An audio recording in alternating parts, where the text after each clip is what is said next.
Hi everyone, today we're going to take a look at a new lens from Brightin Star. It's their 24mm f1.8 full-frame wide-angle lens for Sony E-mount and Nikon Z cameras.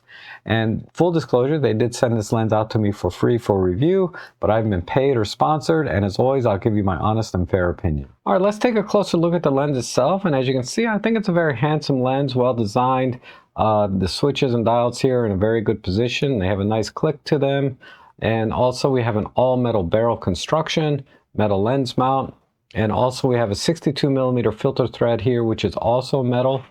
So I really appreciate that. The autofocus ring here is very nicely dampened. I had no problems manually focusing and getting precise focus when I wanted it. The aperture ring is declicked, so you get very smooth exposure transitions, particularly for videographers. But it does lock nicely into the auto position, so you can do stepped aperture changes using the front dial on your camera, for example. And I didn't have any problems in the field with knocking this out of the auto mode, so it does stay in place very nicely. And then on the back here on the metal lens mount, we have a USB-C port here for easy firmware updates. Now, I didn't see any weather sealing. They don't claim any weather sealing. There's like not a little rubber lip here or anything, so this is a fair weather lens only. All right, looking at it here on my A7R5, I think it pairs very nicely in terms of aesthetics. And again, we have easy access to the function button and the autofocus manual switch here, the focusing ring and aperture ring. Really nice indication here of the focal length and clear markings for the aperture. We also have nice external indicators for the lens mount, so it makes it easier to mount the lens to the camera. We also have indicators here for the lens hood. So you just line those up, twist, and lock. And the lens hood stays on here very, very securely. I didn't have any problems with it coming off or coming loose in the field. And in terms of size and weight, it's not a small lens. It comes in at 448 grams. You can see the dimensions here on the schematic, but it does balance very nicely on the camera, and it feels really good in the hand. Now, Brightin Star also did a lot of good things with respect to the design and specifications of this lens. For example, we have 14 elements in 11 groups, so it contributes a lot to the really outstanding optical performance that we'll talk about a little bit later.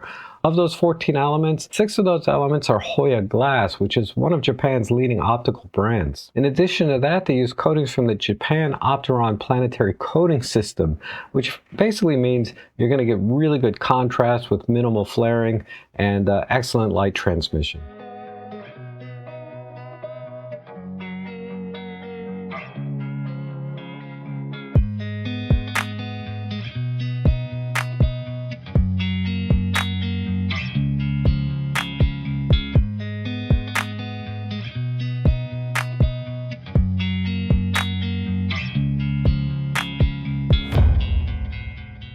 So as you can see in many of those shots, there's very minimal flaring and ghosting, and still maintained excellent contrast throughout the frame, even though I was shooting directly into the sun.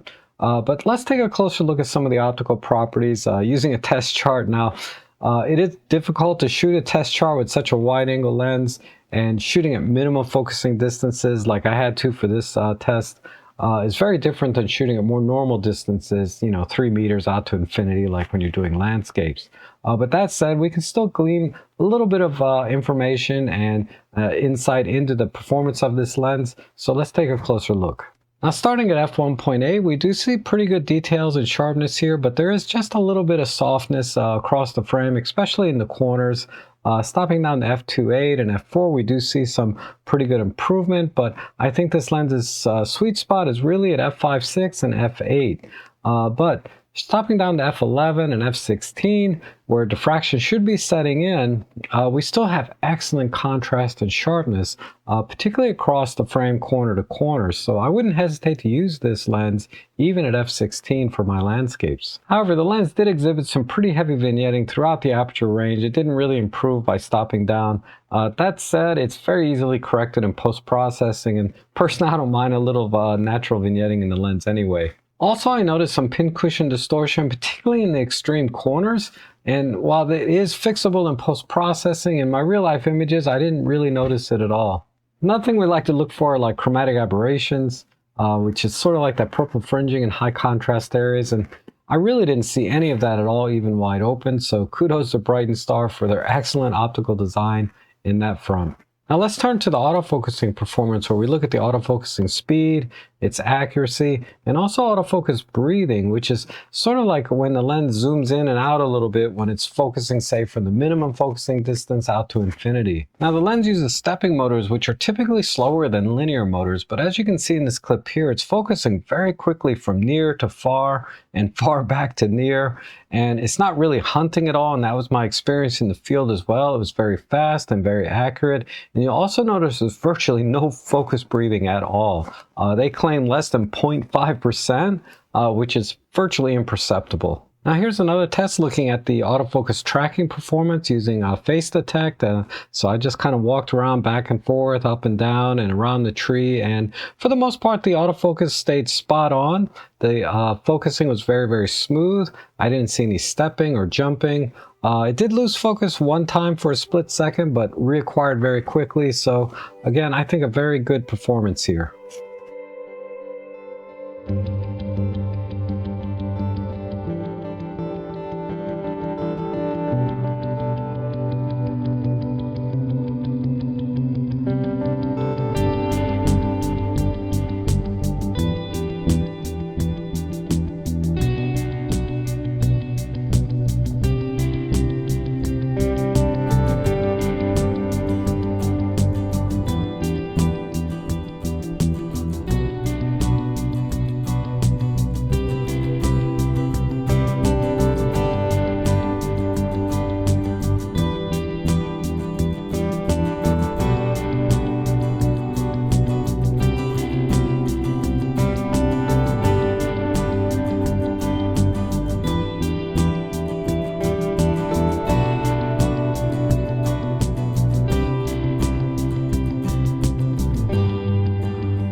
And then when it came to things like animal detect, face and eye detect, I did a few portraits of my dog and a few self-portraits here.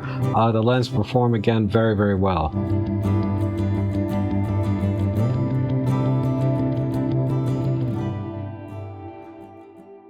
So as of the making of this video, the lens retails for just $329.99 for both the Sony and the Nikon Z mount. And I think at this price point, it's pretty much a no-brainer. I mean, if you're looking for a fast, wide-angle prime lens, you'd have to spend like 3 times as much to get a better lens.